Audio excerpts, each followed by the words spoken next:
नमस्ते, मैं हूं संजय दीक्षित और आप देख रहे हैं दी जयपुर डायलॉग्स। हमारे चैनल को सब्सक्राइब करें। हमारे चैनल के साथ साथ टीजेडी स्पोर्ट्स और टीजेडी क्लिप्स को भी सब्सक्राइब करें। इस वीडियो को लाइक करें, शेयर करें और हमारे आपड़ा मर्चेंडाइज स्टोर पर जाकर इस तरह की धार्मिक और राष्ट्रीय थीम की हुडीज, पोलो शर्ट्स, राउंड नेक शर्ट्स, पुस्तकें इत्यादि आप क्रय कर सकते हैं। अननोन गनमैन, अज्ञात वीर, अज्ञात बंदूकधारी। अब ये टर्म जो है, ये जो जुमला है वो इतना कॉमन हो गया है कि अब लोग कहने लगे हैं कि भाई ये कौन सी बड़ी बात है, वो तो रोज़ ही मरते हैं पाकिस्तान में। अब पहले महीने में एक मरता था, फिर हफ्ते में एक मरना शुरू हुआ, अब हफ्ते में 3 मरते हैं। कई बार तो एक हफ्ते में ये 7 मर जाते हैं, यानी पर डे के हिसाब से एक, दिन में एक।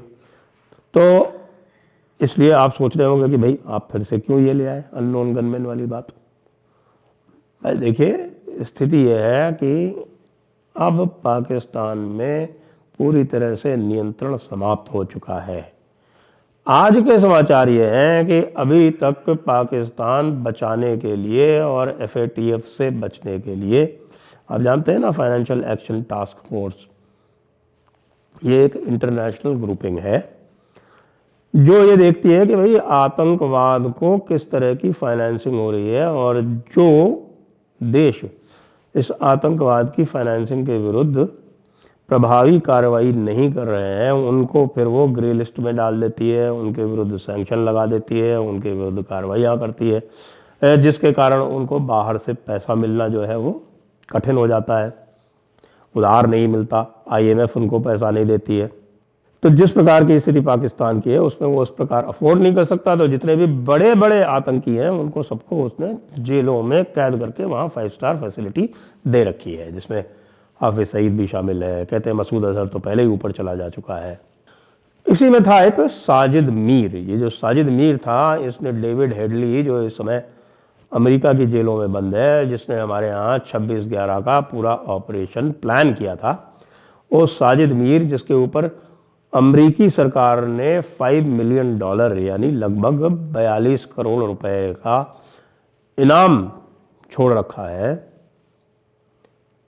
और जिसको डेरा गाजी खां की जेल में बंद कर रखा था, तो बहुत ही हाई सिक्योरिटी जेल है, वहाँ उसको जहर दे दिया जाता है। जी, जहर दे दिया जाता है।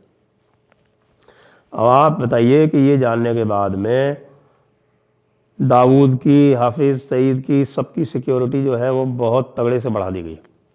तगड़े से इसलिए बढ़ा दी गई है कि भाई अब तो लोग जेल में भी महफूज नहीं है, जेल में भी उनका बचाव नहीं हो सकता।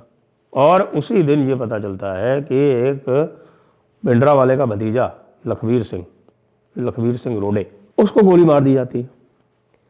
तो भाई ना तो भतीजा सेफ है और ना दामाद सेफ है। मैं आतंकवादी सारे के सारे पाकिस्तान के जो इस्टेब्लिशमेंट है, या पाकिस्तान मिलिट्री आप कह सकते हैं, या पाकिस्तान आर्मी आप कह सकते हैं, उसके दामाद हैं। दामाद भी सेफ नहीं और भतीजा भी सेफ नहीं, बेटा भी सेफ नहीं, तारिक जमील का बेटा चला गया, और चेले भी सेफ नहीं। तो भाई ये पाकिस्तान की सरकार चला किस लिए रहे हो जब अपने लोगों को ही बचा नहीं सकते। भारत की ओर से जो ये कहर बरपा हो रहा है, ऐसा कहा जा रहा है, किसके द्वारा? अब पाकिस्तान मीडिया के द्वारा कहा जा रहा है। पाकिस्तान मीडिया जो है सीधे सीधे भारत के ऊपर आरोप लगा रहा है कि भारत उनके यहाँ इस तरह की कार्रवाइयाँ करा रहा है। पहले ये कुछ नहीं बोलते थे, पहले इनको लगता था कि इस तरह की बात करेंगे तो इनकी बदनामी होगी, लेकिन अब मामला बदनामी से ऊपर जा चुका है। तो अब इन्होंने क्या किया है कि अब इन्होंने अपने आका, बड़े आका यानी CIA, यानी कि अमेरिका को कहा है, अमेरिका से विनती की है, अमेरिका के सामने घुटने पे पड़े हैं कि भाई साहब कुछ तो करो। तो कुछ करने के चक्कर में आपने ये सारा देखा कि अमेरिका ने ये जो नाटक किया पूरा का पूरा गुरपतवंत सिंह पन्नू वाला, वो गुरपतवंत सिंह पन्नू का नाटक जो है उसमें कुछ होना जाना नहीं है, ये उनको भी पता है। लेकिन उन्होंने किया है, क्यों किया? इसलिए है कि भाई भारत जो है उसको थोड़ा सा डर हो जाए, और भारत जो है वो पाकिस्तान में जो उसके अननोन गनमैन का पूरा नेटवर्क बन गया है, जो जब चाहे जिसको चाहे उड़ा देते हैं, जब चाहे जिसको चाहे किसी भी तरह से या तो बंदूक से उड़ा देते हैं, नहीं तो अब जो लेटेस्ट हो गया कि भाई उसको जहर दिलवा देते हैं। तो इसमें किसी तरह की थोड़ी बहुत बंदिश आवे, पाबंदी आवे, थोड़ा वो पीछे हटे, लेकिन पीछे तो हट ही नहीं रहा। पीछे तो भारत अब हट ही नहीं रहा है। अब जो कुछ भी लखबीर सिंह के साथ हुआ और उससे ज़्यादा जो साजिद मीर के साथ हुआ, इसके बाद तो अब कौन बच सकता है? पाकिस्तान में अगले साल चुनाव है। अब वो चुनाव किस तरह के होंगे? चुनाव वो इलेक्शन वाले चुनाव होंगे या सिलेक्शन वाले चुनाव होंगे, ये तो आप सोच ही सकते हैं, क्योंकि पाकिस्तान में चुनाव इलेक्शन नहीं होता, पाकिस्तान में सिलेक्शन होता है।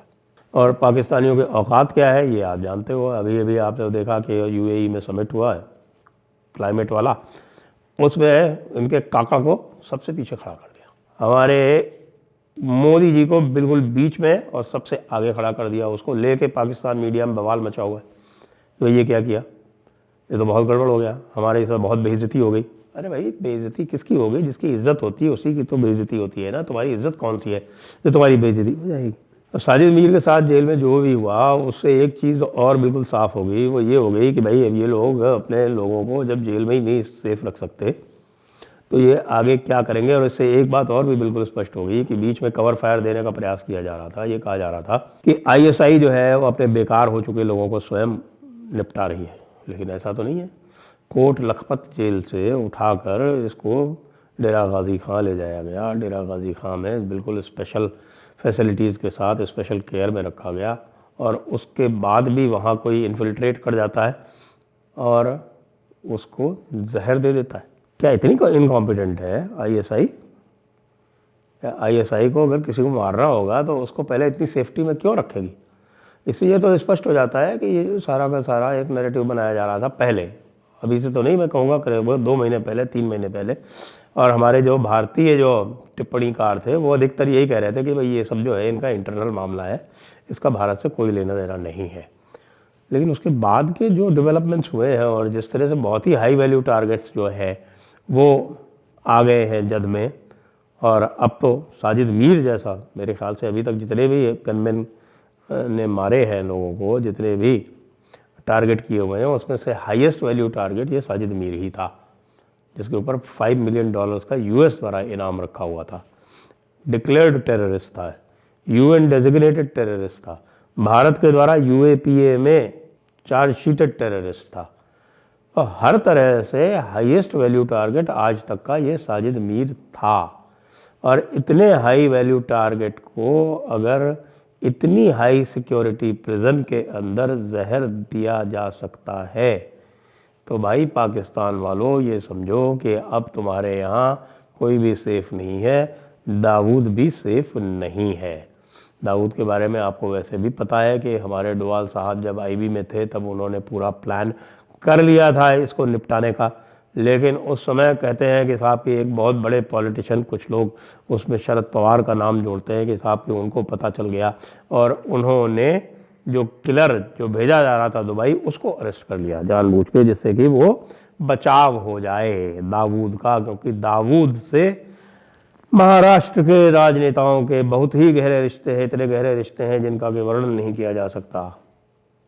इन गहरे रिश्तों को बचाव के लिए, इनको बचाने के लिए यह करना भी कई बार आवश्यक हो जाता है, जो किया गया। तो अब अमेरिका क्या करेगा? अमेरिका ने गुरपतवंत सिंह पन्नू के बहाने अज्ञात वीरों के ऊपर, यानी अज्ञात बंदूकधारियों के ऊपर पाकिस्तान के बिहाफ पे रोक लगाने का प्रयास किया है। कनाडा ने झूठ मूठ निज्जर का नाम ले लिया और निज्जर के नाम से फिर भारत के ऊपर सीधे आरोप लगा दिया। तो उसके बाद फिर उसको इतनी मुंह की खानी पड़ी कि वो भी आ गया अमेरिका की शरण में कि भाई कुछ करो, नहीं तो हम इतने बदनाम हो जाएंगे, हम इतने रुसवा हो जाएंगे कि हमको कहीं मुंह दिखाने की जगह नहीं मिलेगी। वैसे भी पूरे विश्व में टर्रों का तो मजाक ही उड़ता है, वैसे भी आपको पता है कनाडा में भी उड़ता है, पूरे विश्व में भी उड़ता है। आज चुनाव हो जाए तो टर्रो बुरी तरह से हार जाए तो भाई ये जो अननोन गनमैन वाला जो मामला है, जितना था उससे भी अधिक पेचीदा होता जा रहा है। और मुझे तो ऐसा लगता है कि भाई साजिद मीर के बाद कहीं हाफिज़ सईद का भी नंबर ना आ जाए, हाफिज़ सईद के साथ साथ भाई कहीं दाऊद का नंबर ना आ जाए। इतने बड़े बड़े टारगेट, अरे भाई कैसे काम चलेगा? ये लश्कर तैयबा वाले कहाँ जाएंगे, जैश मोहम्मद वाले कहाँ जाएंगे, हिज़्ब वाले कहाँ जाएंगे? ये तो इन्फिल्ट्रेट कराने में लगे हुए हैं पुंछ में और अनंतनाग में, और यहाँ इनके बड़े बड़े हाई वैल्यू टारगेट्स ये ऊपर जा रहे हैं। मुझे तो बहुत ही इनसे क्या कहूँ सहानुभूति है, और सहानुभूति से ही मैं कहता हूँ कि भाई तुम लोग खुद ही सुसाइड कर लो, क्यों मारे जा रहे हो काफिरों के हाथों? जन्नत भी नहीं मिलेगी। सुसाइड कर लो या कुछ कर इस तरह से कर लो, अपनी शहादत वहादत कर करा लो, कुछ ठीक से तुम्हारी नमाज जनाजा वगैरह हो जाए तो हो सकता है तुम्हें जन्नत में जाने को मिल जाए, वरना तो भाई ना खुदा ही मिला ना विसाल सनम। जय हिंद, जय भारत, वंदे मातरम।